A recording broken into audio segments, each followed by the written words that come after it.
Hello, and welcome to Young Global Leaders, where we get the chance to hear from young people hailing from all around the world, sharing about themselves, their accomplishments, and their vision for a better world. Recently, I had the privilege of leading a group of about 100 young people from over 40 countries to 7 global regions on an 8-month global gap year program. Most of them had just graduated from high school, though we also had a few older students. During our 8+ months together, the students formed a deeply loving and supportive community. Anyone could see that they had built something unique and inspiring.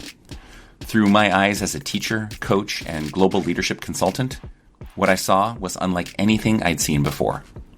When the program ended, I desperately wanted to keep in touch with these students and to share their example with the world. So I started the Young Global Leaders podcast. Today we hear from Mia Cheng.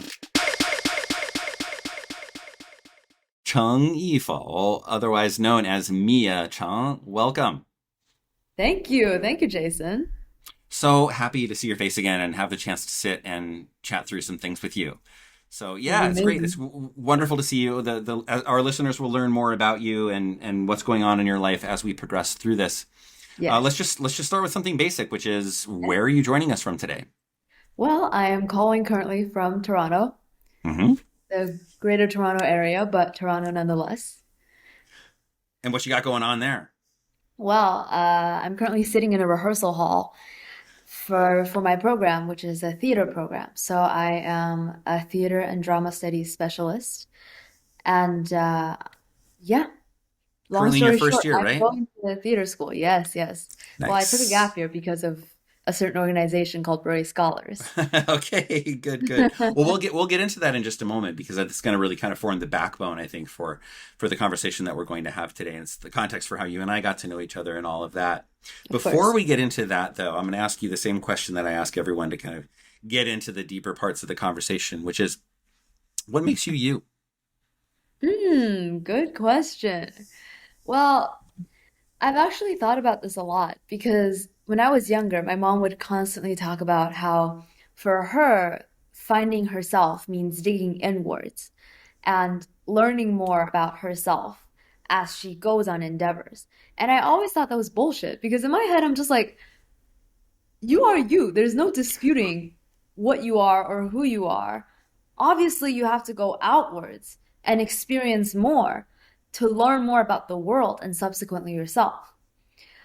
But I'm starting to kind of understand my mom's perspective in that I think she wasn't talking about learning as in like knowledge about the world, but I think she's talking about learning as in reflection and seeing how I, as a person, react to things and how my experiences perhaps constitute those reactions. Mhm. Though I think she's also a bit wishy-washy about it, but I take the good parts from her ideals. I would love to have been there for whatever conversations you had with your mom, because I'm guessing you probably didn't just say, "Oh, mom, that's bullshit." No, no, well, I would never say that to my mother. I said, huh, interesting. I don't believe that. I love it. I love it. It's a great start. So you took a gap year with Beret Scholars, this big old adventure, which again is Yeah. how you and I came to know each other.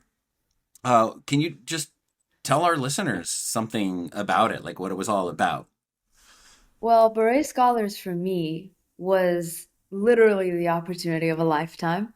I Hmm. never expected, I always said I wanted to travel the world. I want to get to know the people around the world. But I never expected to be able to learn so many things about the world in such velocity and ferocity, for that matter. Ooh. And being the inaugural cohort of Beret Scholars just feels like such a dazzling thing to have, you know? Because I would tell people in my year about it, and they're like, what is this gap year? Like, did you just get a scholarship? I was like, well, yes, from the organization, but the organization itself took us around the world. And then my classmates would be like, well, what do you mean? Like, how does that even exist? I'm like, hey, guess what? I was the first year. We all thought it was human trafficking. It's not. So, here we are. I remember, I just a brief aside, I remember Kainat in her graduation remarks. I think the first line is like, well, I guess Beret turned out not to be the scam that we all thought it Yeah, we was. all took a chance, and then it worked out. It worked out. It actually existed. We actually did go to all these Yeah. places. Well, how did you find out about Beret? How did you become a part of it? Like maybe just give it like a brief kind of autobiography. Like here's my background, how I found out about Beret, and how I ended up joining. Of course. Well, I grew up in China, but my parents had always wanted me to go to school abroad, namely in Canada or the States.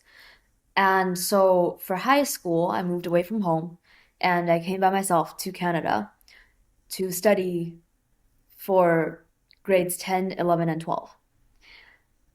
Throughout this time, I discovered that first and foremost, you can actually learn drama in school, which is a Hmm. crazy discovery because back in China, you'd only get drama classes outside of school, and I would do drama Hmm. on the weekends as kind of like the side gig, Hmm. But I've done it since I was 4 years old, which is now 15 years. Crazy number to say. Um, Tell me about it. I'm 3 times 19. All right. that's crazy. That's a lot of years you have on me, but lot of more experiences. But I guess the 19 years have been interesting. So, And you packed a lot into them. yeah, I know. I'm surprised sometimes because people are like, you have such an interesting life, and I'm like, I never thought about it like that. Um, well, anyway, so I come to Canada, and I'm left to fend for myself. Obviously, my parents don't speak English as well as I do. I'm the And best English speaker. where in Canada were you? Sorry to interrupt. I was in Just Ottawa, so I was at the capital. okay. Yeah. I was very lucky to study at an all-girls private school. Quotation marks around the all-girls. Hey, ideals. But I studied at this private school, and I was very, very lucky to be able to do drama every other day as a class. And I remember distinctly, I think this is kind of what started it all for me. And I'd wanted to be an actor, but I also know that that's, not realistic. My parents were like, learn something else. Do it as a hobby. And I've always been like, yeah, yeah, yeah, you're right. Um, I remember attending, obviously, I attend my own parent-teacher interviews. I attended my parent-teacher conference, and my drama teacher looked me dead in the eye and she goes, Mia, have you ever considered a career in theater? And Oh. I was like, what? Because now here's this drama teacher that I absolutely admire, Hmm. and she's telling me to look into Yale University's theater program, and I'm just sitting there in front of my laptop. This was COVID times, Mm. thinking, what?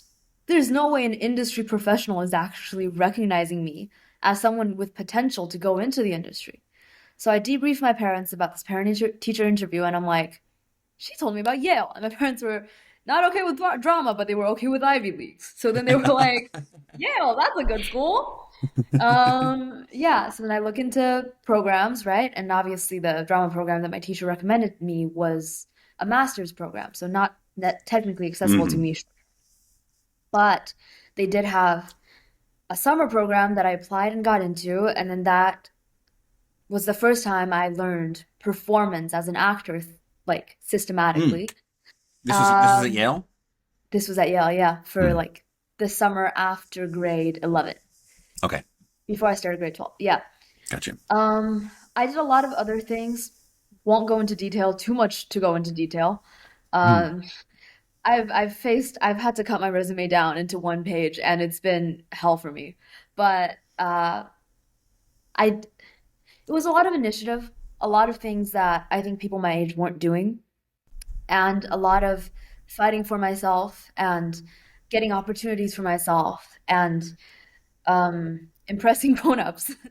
But Hmm. Hmm. what came of this was that when I was in grade 12, in application season, and my parents had seen the amount of stuff that I was able to get as job opportunities in theater, despite the fact that I was learning full IB, the International Baccalaureate diploma, and doing well in school, and not really slacking off on any other parts of my life, but still on the side being able to do and teach theater. They realized that perhaps this passion isn't just a matter of convenience from when I was in China and when they sent me to English drama class when I was 4, but more so a matter of passion that extends into what I want to do with my life. And I think they started to recognize that. But what my parents taught me by uh, by doing so, and I deeply believe in this, is that nothing can just be a matter of words. It's always a matter of action. And that's kind of what I tried to do during my time in Canada, my time in high school, to show through my action that this is a viable career for myself. And so my parents were like, during application season, they tell me, hey, Mia, fine, you want to be an actor. You can apply to theater schools, but you got to work that one out by yourself. Well, actually, I went up to them and I was like, hey, how about this? I apply to theater schools. If I Mm. get into a really, really good one, here's a list of really, really good ones. If I get into any of these, would you consider maybe letting me go? They were like, yeah, okay, sure, because you Wow. want to apply for yourself. Well, that's They were a like, fine, pretty but big their turnaround. condition was that I had to apply to other universities for like alternative programs that are not Mm. theater, and I had to like actually get into like all of them so that I have a choice and they have a choice of whether or not they let me go. Okay. So I apply, and for application season, a lot of my salary, my work, I worked both days on the weekend, and my Mm. work full time, all my earnings went into my plane tickets and my accommodations for staying in New York and in other places for these university auditions. Um, as auditions go, I did really bad in my first one, but then it picked up and I did some great auditions and I had some great callbacks and acceptances. Mm. But this was all towards the end of grade 12. Whereas I found out about beret around I think November or December. It Okay. was one particular day, and I had been talking to my mother about taking a gap year because she's like, Mia, I see how much effort you're putting into theater, into auditioning for these schools. I see that you actually love this work. But I also know that the acceptance rates, you're fighting at 0.7% here. And if you're not that 0.7%, and a big matter of it is luck, what are you going to do? And I tell her maybe I'll take a gap year, and she's like, hmm. But she was also like, well, what are you going to do on that gap year? And I said, maybe I'll just take drama classes and I'll make myself a better actor and then I'll apply again. And to that plan, she was skeptical. But Mhm. that same day, I get an email from my school going, hey, so we're on this independent school board. And we got introduced to this opportunity for a global gap year called Beret Scholars. There's a seminar coming up this week if you want to join. I forward the email to my mom. I'm like, hey, check this out. Mhm. I joined the seminar, uh, and I really liked the concept that they were proposing. And I fill in my application, right? A few days. I think it was before the first application cycle, but I was really busy with a lot of work that I ended up applying for the second application cycle. Um, though I think I was still one of the first people that actually committed to Beret. Like I Mm. was not the first round, um, though one of the early rounds. So I applied to Beret. I applied for a scholarship. My parents were definitely like, "This is a lot of money. Mhm. We're not going to pay all this money. We got to pay for school." And I'm like, "Yeah, fair, fair, fair." Mhm. So Beret was actually the first time I had to fight for myself in terms of like scholarships. I think I wrote a pretty good scholarship essay. And I got the scholarship that I needed, right? I did my interview for it actually in Scotland because I had a callback audition for the Royal Conservatory of Scotland. They really liked my work in New York. Um, so the same day in the morning I was there acting, and then in the afternoon I did my beret interview. Mm. And then at night I went to see some random live theater performance, and then I found one of my favorite bands to this day. So that was a very big Wow. day in the life of Mia. Mm. Mm. But yeah, and then I got in, which was really surprising, and then I got the scholarship, which was even more surprising. Um, yeah, and I started looking at deferrals for theater schools, and the school that I'm at currently was able to give me a deferral towards the end of this was the end of so I got in like around February, March. I knew I had committed to Beret, and then towards May or and June when the acceptance letters were coming in. Um, I reached out to my program currently and I said, hey, I have this great opportunity. It's going to make me a better performer. Um, will you let me go? And they're like, yeah, okay. So then I got to go to Beret, and then here I am. That's my very long Wow. autobiography. It feels way longer than I think you intended it to be. Not at all. I have no intentions. I just wanted to hear the story, and there's it's such a rich story. I mean, there's so much I think about you and your family that comes out in that story, like your own sort of creativity and resourcefulness, and I think solidity in who you are and what you want. Your willingness to fight for yourself, I think, was language used in a couple of instances. Once, when fighting for yourself to make yourself kind of understood and heard by your parents, and then also fighting for yourself with Beret to get the funds that you needed to actually attend and take part in the program. Um, and then I'm also just really touched by how, as at least as you've described it, it just sounds like a really kind of healthy way to approach just the dynamic between you and your parents.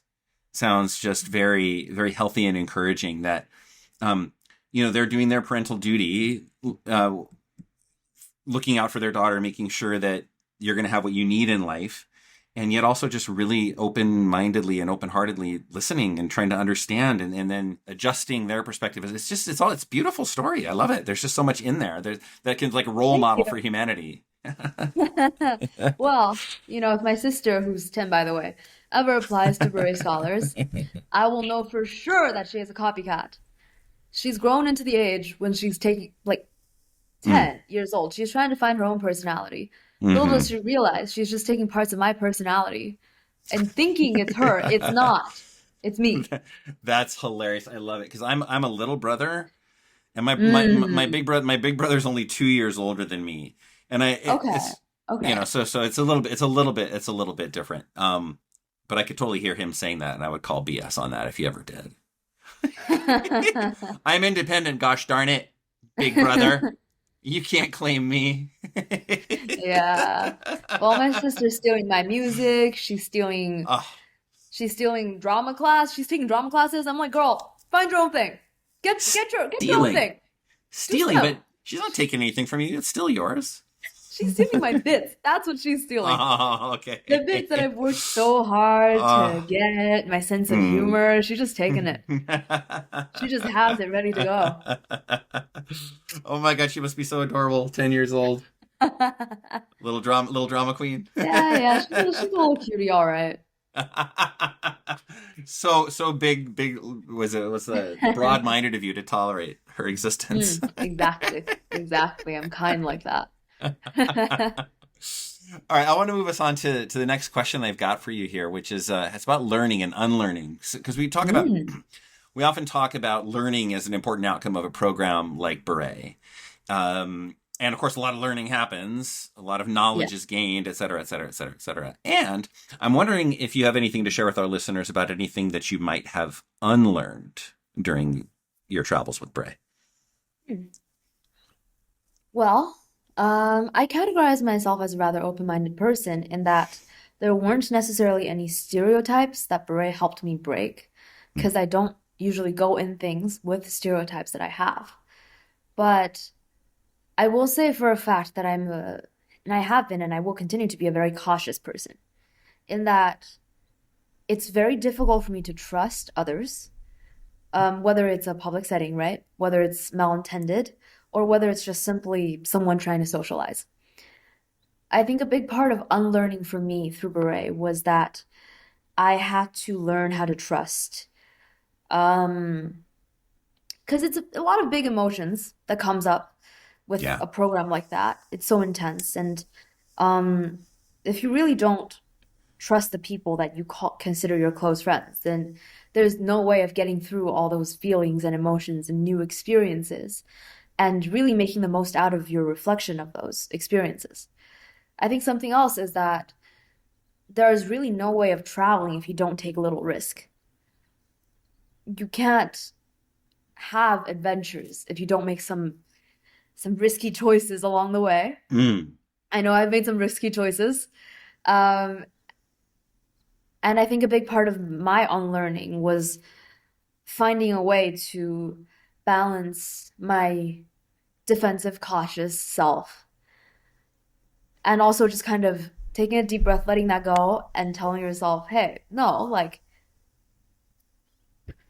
you're safe and you can get through this, and you don't Mm. need to sacrifice your experience, or your adventures for that matter, because you are afraid of getting hurt necessarily. Do you have any stories, specific examples or stories you'd be willing to share about that, Hmm. how that played out? Do you want to hear more adventure stories where I should have, like, with beret students, or like with the outside? It doesn't really matter. I mean, I think what I'm interested to hear more about is this questioning that you did. It sounds to me like trying to find a new kind of a balance, or a new set of a new place to put your boundaries. I don't know what the right metaphor is. Yeah. Um, but if there's a story that pops to mind as an example of testing the waters in a new way, that's Hmm. kind of what I'm after by asking you this question. Okay. So, huh, very good question. I have like a few things that are coming to my head. I'm trying to think of the best one to kind of put forth as a story. But, hmm, okay, well, in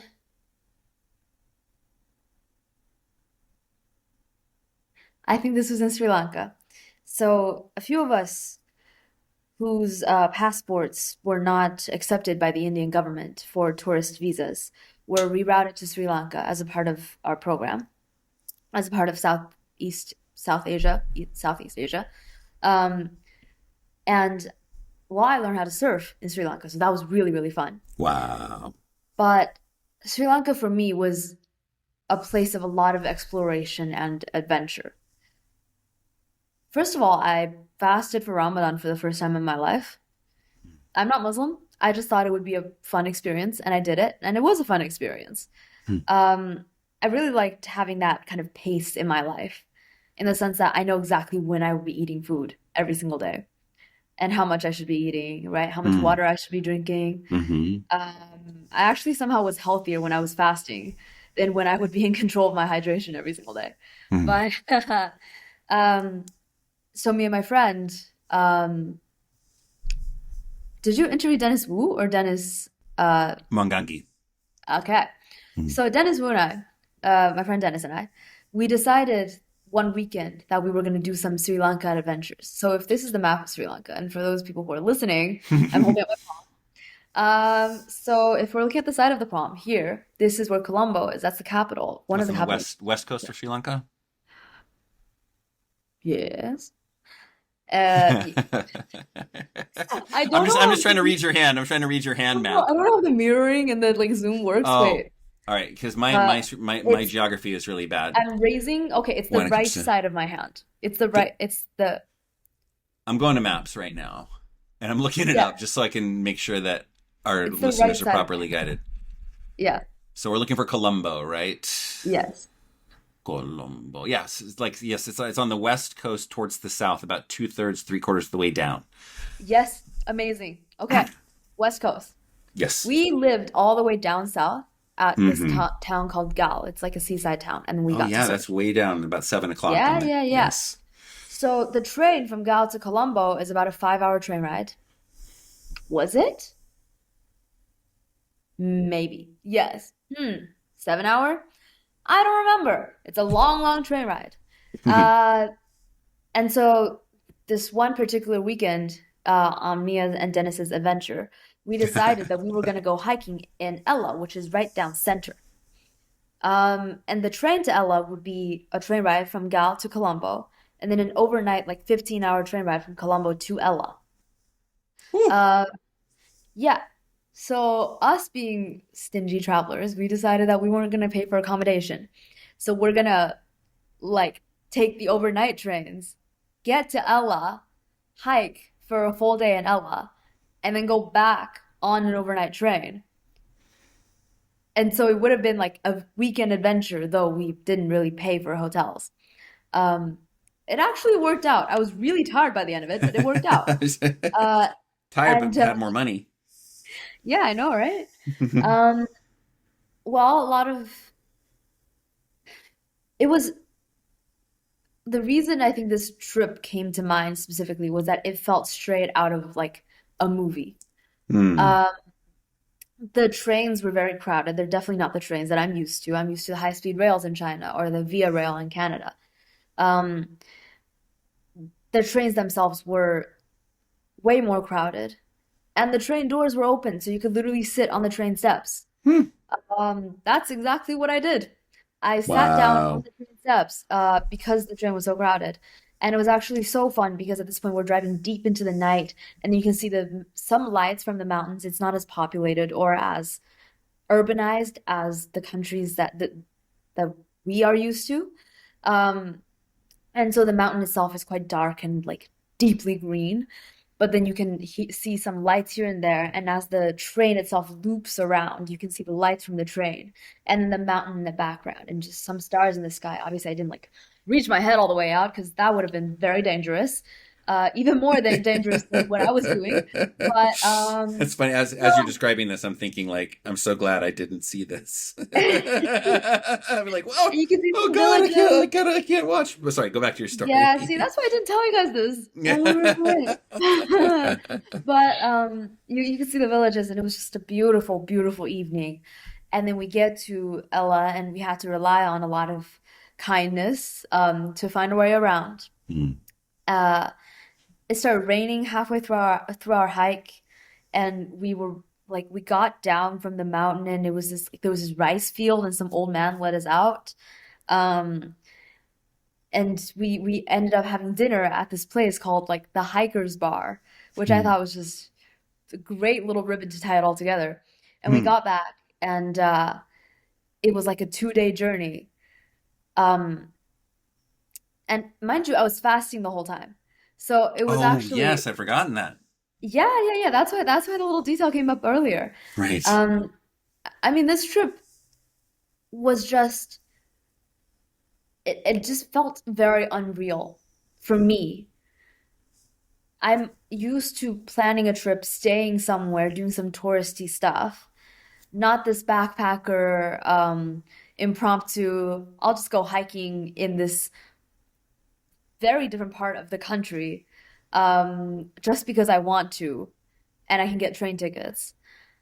And it honestly was just such a good day. I enjoyed so much fun times and fun conversations with my friend.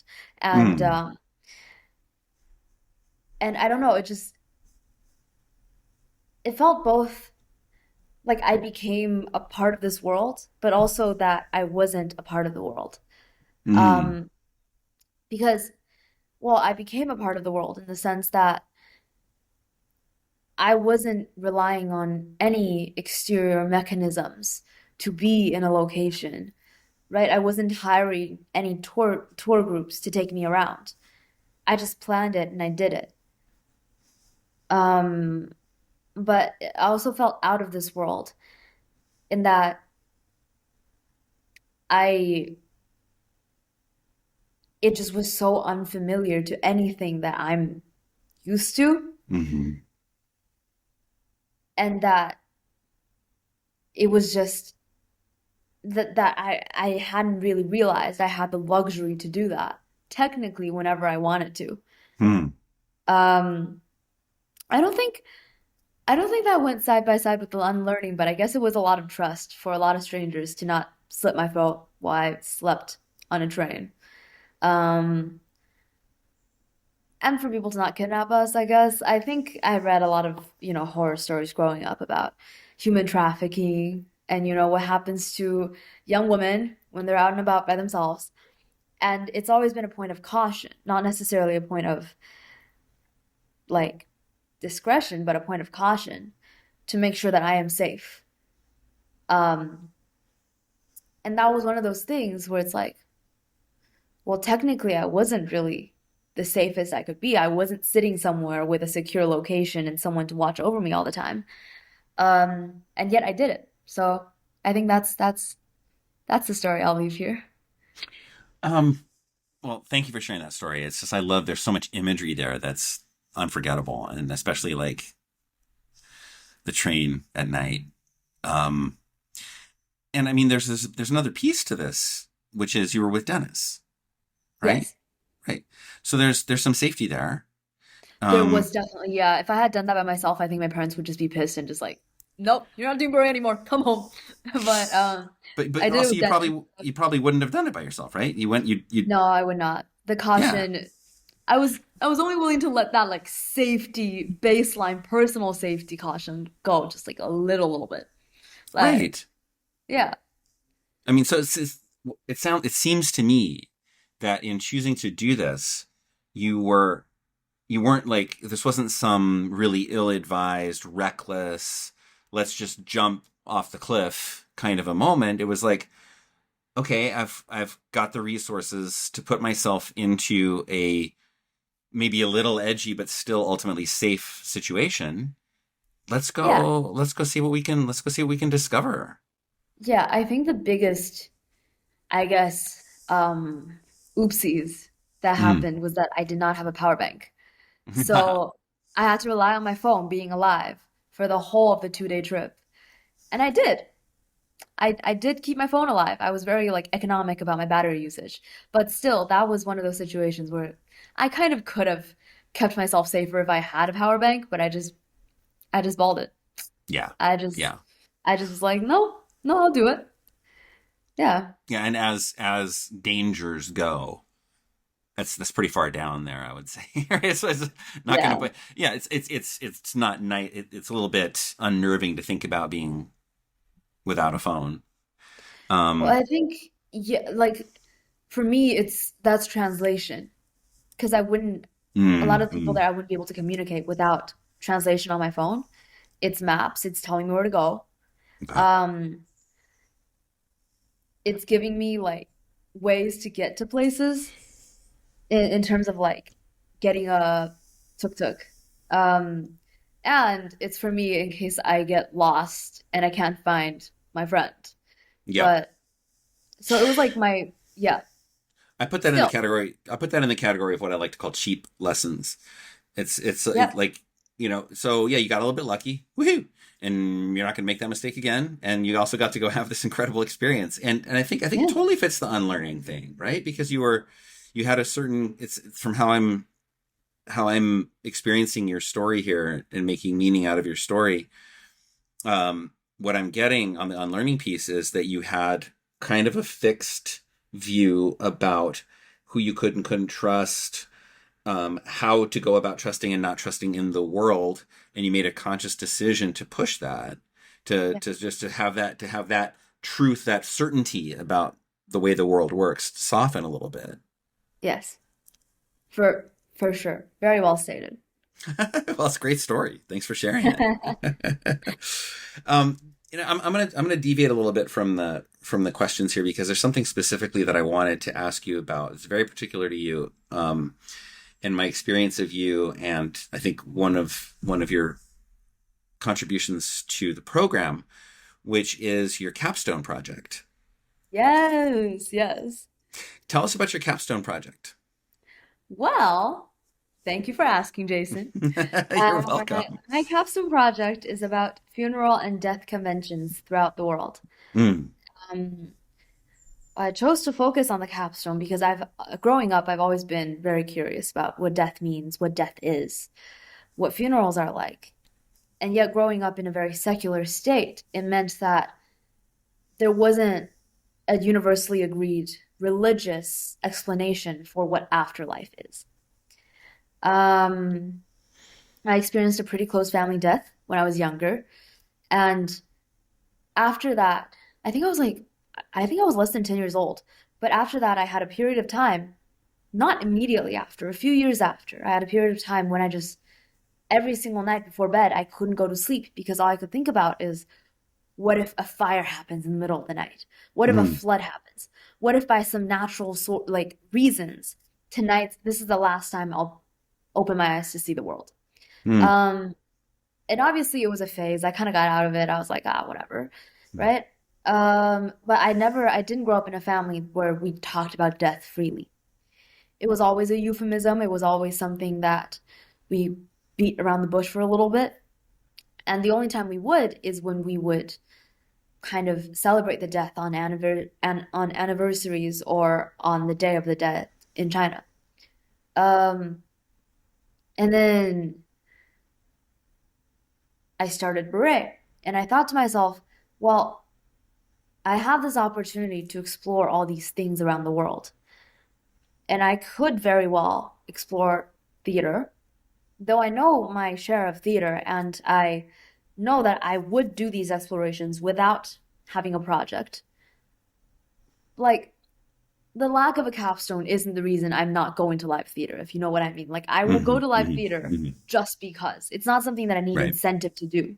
Yeah. But I do want a reason to do things, and I thought, what better reason could I give myself than the fact that I'm traveling and I'm learning to talk about death? And I did want a challenge. In fact, I did. I really did go in with the intention of challenging people because I knew that this was a taboo subject pretty much everywhere around the world. Yeah. People aren't really big fans of talking about how they want to die or what their previous funeral was. And I think I found a way to balance that in the humanitarian side of, obviously not emotional stress, but also um, the culture and history learning side of what funerals are like outside of an emotional context, and then what death means in an emotional and personal context. And what ended up happening of these conversations with strangers and with other beret scholars was that I compiled them into 17 different pieces of text. I wrote some poetry here and there, and then I put them all into this, I think, pretty well displayed website. Hmm. Thanks, Jason, for No, for nodding real, along. for real, for real. Yeah, I like the website. I wrote a little bit about kind of why I started doing this, and then I made a little plan for what I want my funeral to be, and I wrote a eulogy for myself. And that was, and then we presented our capstones, and I asked people to write down their thoughts and feelings and memories, and then I put that on my website too. So it's kind of like, capstoneception.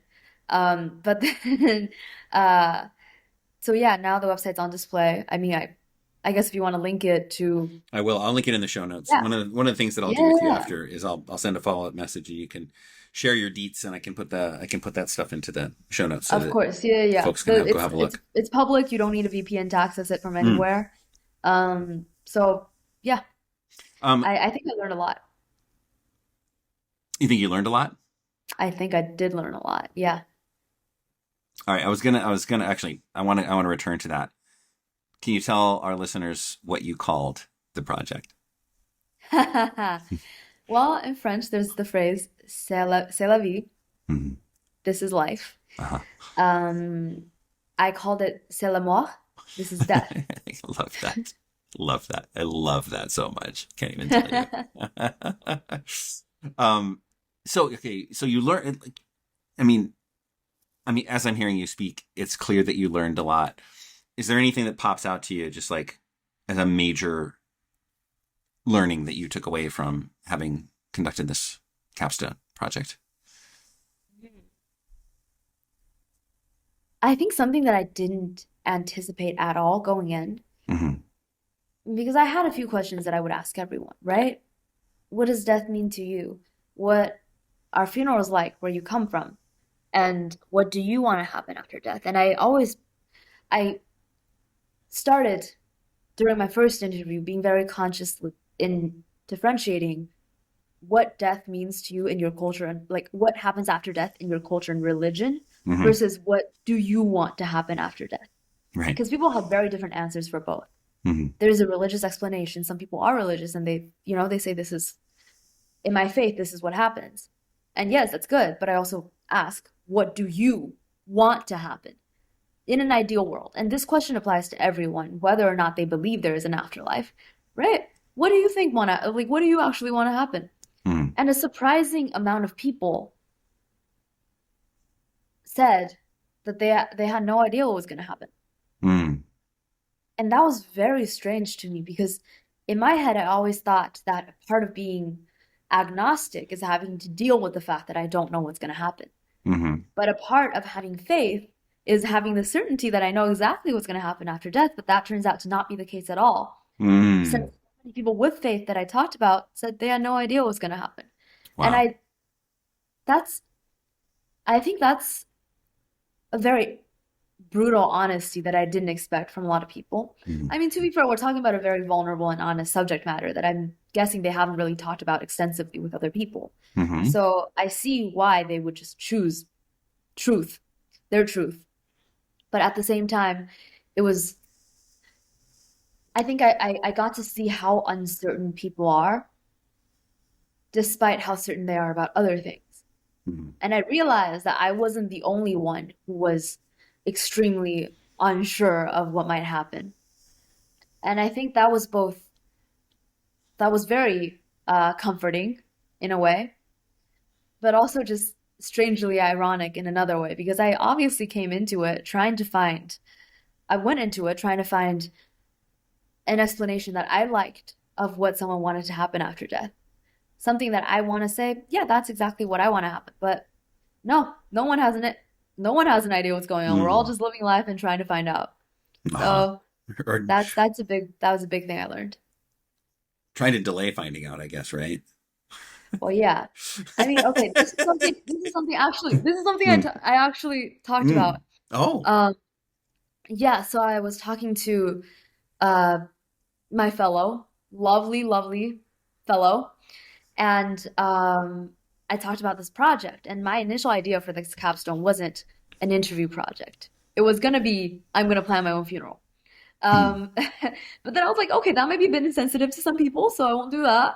Um, but as I was talking about what intrigued me so about death, my fellow just said one sentence that kind of was like, you know what? You're so right. You are so right. And what she said was, in a certain school of psychology, they believe that there are like about five experiences that you absolutely just cannot share with other people, Mm. birth and death included.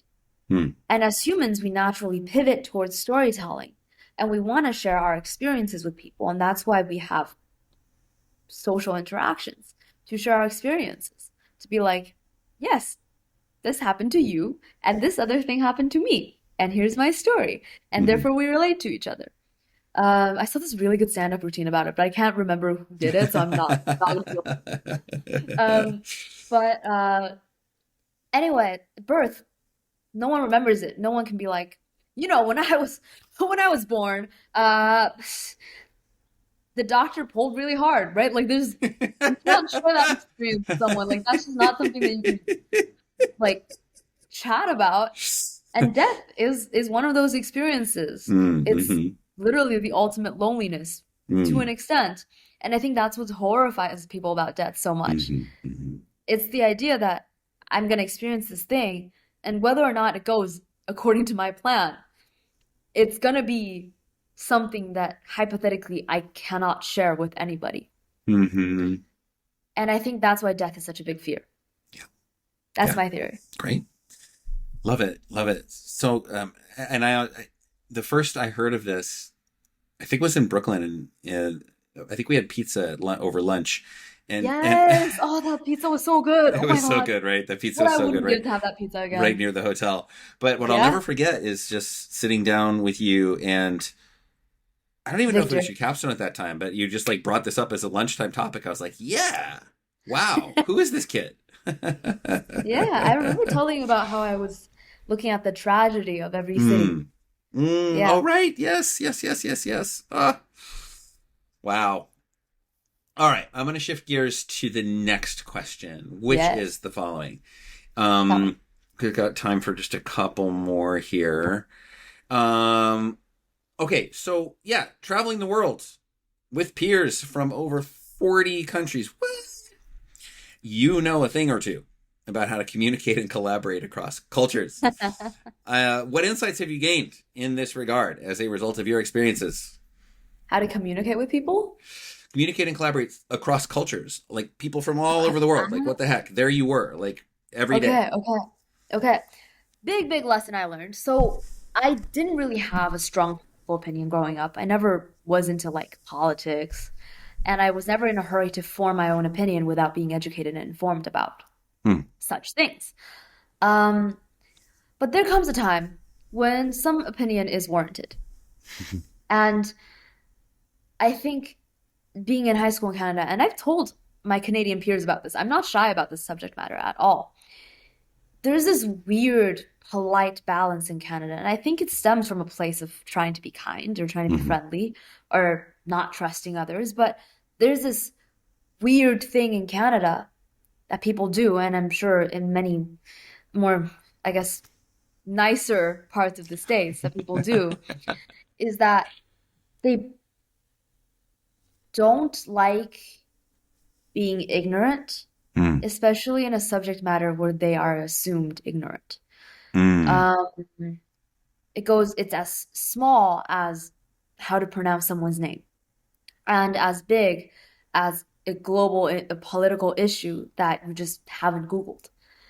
And then how, well, how that actualizes into human daily interactions is that I get a lot of polite questions that people ask, but they're, or not even polite questions, polite assumptions, right? And like, it's a thing with people here.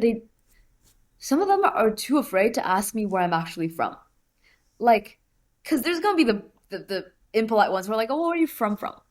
And then there's gonna be the ones that are like, oh, right, right. So where did you go to high school? Right. And Mm. middle Mm. school? Well, Mm. where did you grow up? And I'm not hesitant at all to say, well, I grew up in China, right? And I did this and I did that. But it's such a big thing here that people feel so constrained with having to not hurt others Mhm. that they'd rather choose to stay in the dark than to just ask a question straight out. Mm. And I kind of picked up that mentality throughout high school. I went to quite like a liberal high school. It was a very like liberal town too. So I picked up that habit of not really being direct with my questions and not being direct with my curiosities because I'm afraid that my curiosities would be misinterpreted Mhm. as a lack of awareness or some reason that I get canceled. Mm. That's just something that I didn't even realize I had taken in from the environment in which I went to high school. But that's what happened. And then so I came into Beret, and then all these people were asking all these questions that at that time I felt were so offensive. Mm. I, Not necessarily to me, to other people. And I'm like, oh my God, why are you asking that? Like, come on. Mm. Like, what? That's so rude. But then I had some time to think about it, and my friends were like, Mia, why are you so uptight about this? Like, would you be offended if I asked you that question? I'm like, well, no, of course not. I would happily explain it to you. And they're like, well, that's exactly the case for me. So why are you offended on my behalf when I'm not even offended? And then I was like, you're so right. You're Mm. actually so right. And that was something that I think I realized throughout the first few weeks of Beret that I kind of just carried through, that there were so many conversations that could only be had when people weren't sensitive about how they were being perceived by being ignorant and not knowing things. Because it's never embarrassing to not know things. Well, unless, it gets to a point where it's very embarrassing that you don't know something. But like, it's never embarrassing to ask questions, and I've known that in the classroom, and I've always been the kid to ask questions in a classroom, but in a social setting with multi-ethnic and multicultural peers, that was something that I had to pick up and learn for myself, was that like that kind of, that vibe of actually just being very open and honest about your curiosities. Mhm. And then you get some insight that you never thought was possible. And you learn so much about the world through that. And I think that's something that I actually really, really miss about Beret because, again, I'm back to this polite culture. And people don't ask, people don't talk. But I miss that environment where people Mhm. could discuss freely, and people had differences, but they were very, I don't know, not respectful, but like they were very open and conversational about it rather than just stating a difference and being adhesive to some label that you put on yourself. Because that's what people do here a lot of the times. I'm sure you relate. People find a label and then they categorize themselves into that label, and everything they do, everything about their personality belongs to that label. Whereas I think there's so many facets. Facets? Is that a word? Mhm. yeah, there are so many facets of a person and of opinions that really like there's no point in doing that, I think. That's something that I came to have tremendous respect for in all of you, the beret cohort. And just it's something that I still marvel at is how much grace and love you all approached your relationships to each other with. That somehow you managed to forge amongst yourself a really, really unique culture of understanding and compassion. And I know it was ugly and messy a lot of the time, right? But I Yeah, mean, sometimes, yeah. in aggregate as a group, you all slogged through so much over the course of the year, and came out at the far end of it with just it was just I've never seen anything like it. Um, and it's truly, truly, truly unique. And one of my great hopes for all of you is that's something that really sticks with you all. That you built something together, and each of you has this inside of you and can bring that forward. Yeah, I think we still treasure and value a lot of each other. I Hmm. mean, this is obviously no one from the staff were in this group chat. We have a group chat and still like every single person's birthday gets celebrated and everyone's like, Oh, "Hey." oh, And it's great and it's wonderful. And my birthday was, I think, like a week ago. happy And birthday. thank you, thank you. But anyway, I got so much love from all over the world, and it was just amazing Hmm. to kind of get messages and going, "Hey, I've been thinking about you. Like, you're so special to me." And I'm just like, "Yeah, thanks, guys, thanks." Aw. Well, we're just about out of time, but have you got a couple extra minutes, just depending on how Yeah, long? Okay, sure. because I really want to ask you this final question. Go for it. So this world that we live in is full of Yes. suffering, and a lot of that suffering is caused by humans, and it can be really easy to feel overwhelmed and to lose hope. Have you got any words to encourage us about the future, Mia? Well, I gotta be honest with you. I've read the document beforehand, and it was crazy because it was like 1 a.m. and I sent like a request to be in the document, and 3 minutes later you granted me access, which I was like, Well, why are you up at that wee hour of the night? I'm 3 hours earlier here on the west coast of the United States. Ah, okay, because I was just like, Jason, Yeah. what? Why are you pulling the university grind right now? Like this, you're like, you're too experienced to be living this life. But I see, time difference is a great thing. Anyway, Yeah. I, um, I read the question, and then all I could think to myself was, I actually don't have much hope Hmm. for the future. Um, in the sense that, like I can't really say with certainty that the economy is going to get better, climate change isn't going to ruin us all, or Hmm. political leaders are going to finally make the choice to be kind to each other. Um, because that's not what I've seen. That's not what history told us, and that's not something that I assume will happen soon, um, or in our lifetimes. But I do believe, and I can say this with quite certainty, that as you said, there's a love that we have for one another. And that might not be actualized in the decision makers now, but one day the people that I traveled with, they're going to be the decision makers. And they're still going to carry this love that we have for one another. And there's respect and this important and beautiful experience that we all had together. And I'm hoping that maybe some of these people will end up being the people that can stop some shitty thing that's going on in the Hmm. world. Hmm. I'm still I know more about politics, but I'm still not a political person. Um, but I know that hey, I'll do what I can with the arts. Okay, side tangent. There's no way art cannot be like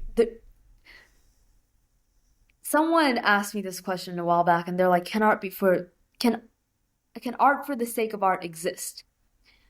And I said something along the lines of, okay, well, if you want that, sure. But really, there is no such thing because even if we look back at the ancient Greeks, they are creating theater and art to incite debates. And that's what I find so exciting because art means something and art changes us. Hmm. And theater as a format, though it's steadily being replaced, quite frankly, by television and film, theater as a format thrives because there are people who are willing to be challenged, who are willing to go into the theater and sit through maybe uncomfortableness Hmm. for 2 hours to learn something about themselves and about the world. And I hope that there are more of these people out there. And I call for anybody who is like that to go into the arts and Hmm. to be a patron of the arts and obviously have some, ability to differentiate. Like your no hate, no hate. But Hmm. your community production of A Christmas Carol might not be the most political piece of art you'll see in your lifetime. Um, no hate at all. All the love to A Christmas Carol. I've never seen it, but just okay. Like obviously, there's differentiation, but what I mean is there are so many ways that the world can be changed, and there are so many Hmm. ways that lives can be changed.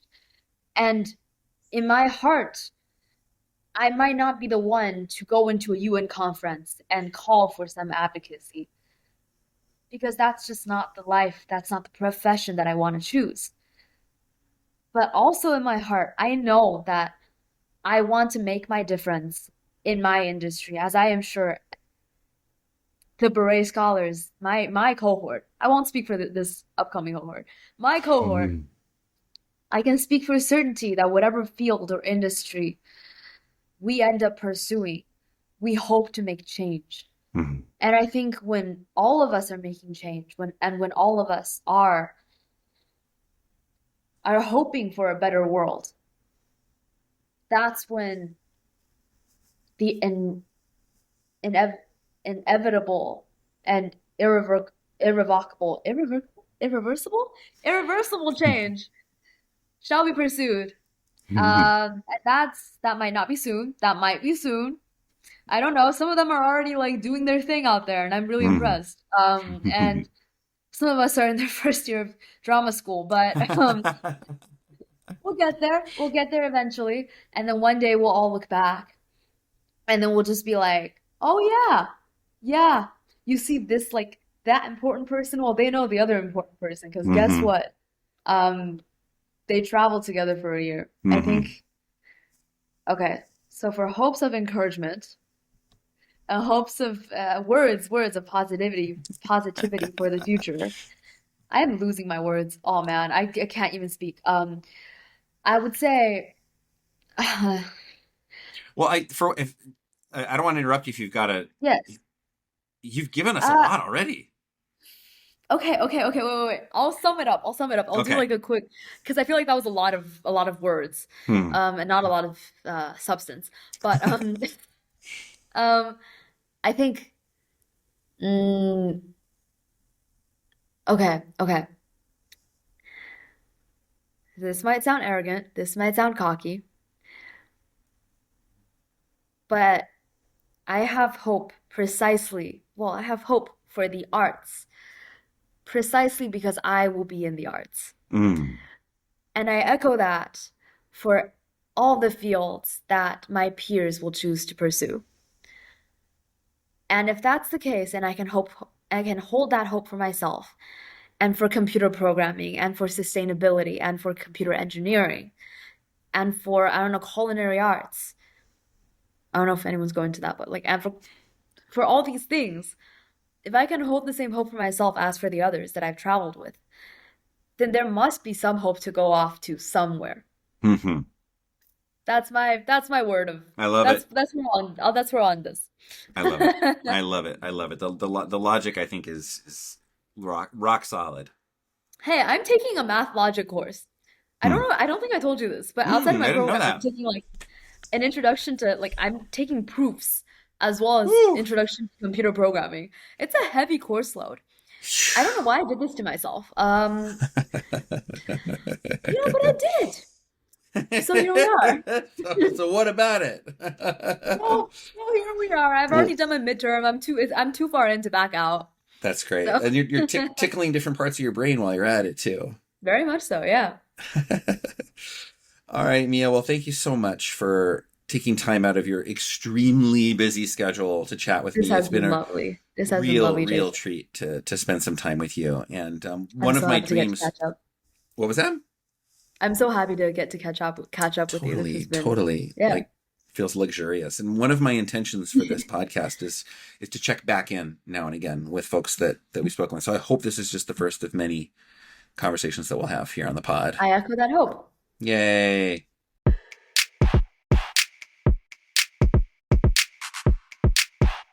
I hope you enjoyed my conversation with Mia. If you did, please tell at least one friend about it. Give us a 5-star rating and follow the podcast. That will help others find us. Until next time, let's keep our heads clear and our hearts open.